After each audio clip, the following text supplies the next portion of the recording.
తయారు చేసి ఆ చట్టాన్ని అతిక్రమించినప్పుడు తప్ప కాదా? మీరు అగెనిస్ట్ కాదంటున్నారు కదా, బీసీ రిజర్వేషన్ల విషయంలో బీజేపీ స్టాండ్ అంటే ప్రభుత్వానికి మీరు చేసే సూచనలు ఏముందమ్మా?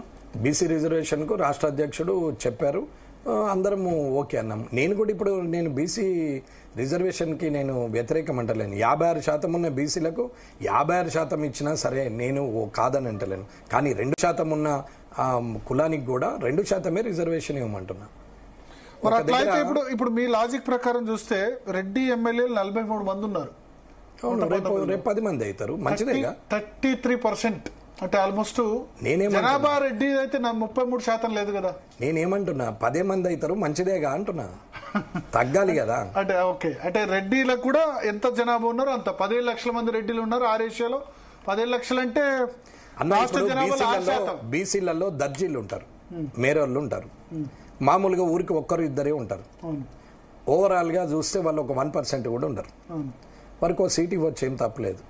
ముదిరాజులు మొత్తం మీద చూస్తే ఒక 50% అంటే మీన్స్ ఒక 30-35% ఆక్యుపెన్సీ ఉంటుంది బ్యాక్వర్డ్ క్లాస్ లో. తర్వాత 300 కాపు వాళ్ళకి ఇవ్వచ్చు, 30-30 సీట్లు ఇవ్వచ్చు, తప్పేం లేదు.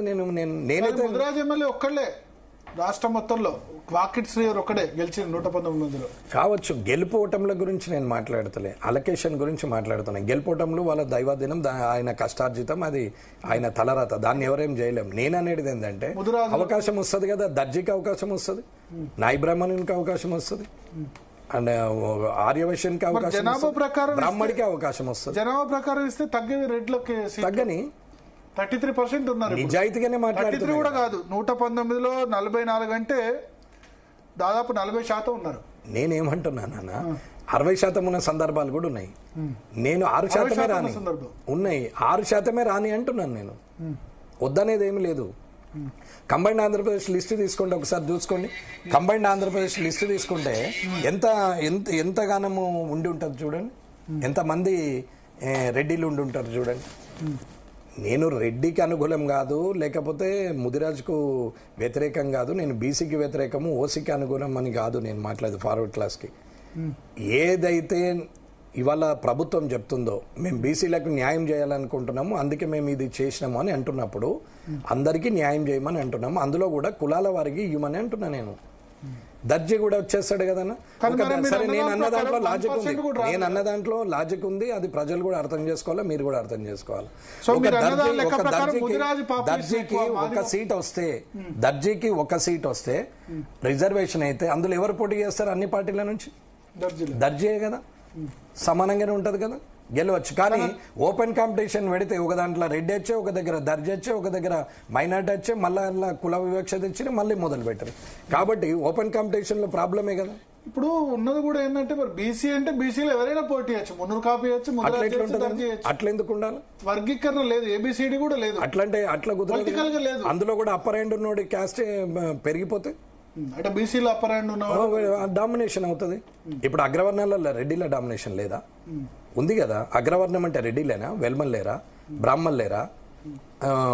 ఆర్యవైశ్యులు లేరా? కమ్మాస్ లేరా? మరి మార్వాడి చాలా మంది ఉన్నారు. దాంట్లో 20 కులాలు ఉన్నాయి. ఇందులో 134 ఉంటే ఓసీలలో ఫార్వర్డ్ క్లాస్లలో 30 కులాలు ఉన్నాయి. అదేం తేడా లేదు. నేననేది ఎవరికి అనుకూలమైన నిజాయితీగా మాట్లాడాలంటే ఇలా మాట్లాడమని చెప్తున్నాను. చేయండి అట్లా. బీసీలో కూడా అత్యంత వెనుకబడిన వర్గాలకు ఎక్కువ ప్రియారిటీ ఉండాలి, అంతే కదా. ఇప్పుడు బాగా ఉన్నవాడు, డబ్బున్నవాడు ఉంటాడు, చాలా కష్టపడే పేదవాడు ఉంటాడు. ఎవరికి సీట్ ఇస్తారు రాజకీయ నాయకుడు? ఏ పార్టీ అయినా డబ్బున్నవాడికి. అంటే ఎవడు అనగదొక్కుతున్నాడు?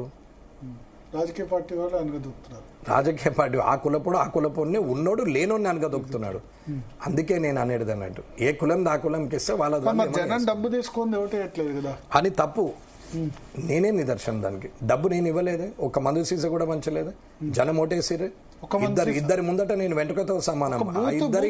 ఆ ఇద్దరికి ఉన్న మాస్ అపియరెన్స్ మీద వారి ముందట నేను వెంట్రుకతో సమానం అయినా గెలిచిన అంటున్నాను.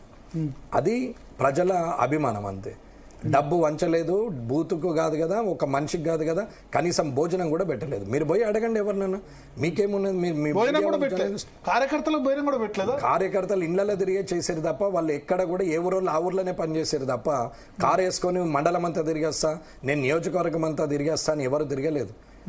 నీ ఊర్లో నువ్వు గెలిచినా నువ్వు లీడర్ అవుతావు, అంతే కాన్సెప్ట్, అంతే. మండలం అంతా అవడం అవసరం. నీ ఊర్లో గెలిచినాక మండలంకి వస్తావు, నువ్వే ఆటోమేటిక్ అప్గ్రేడ్ అవుతావు. ఇప్పుడు నేను ఎమ్మెల్యే రూపాయి కూడా ఖర్చు పెట్టలేదు అసలు మీరు. 100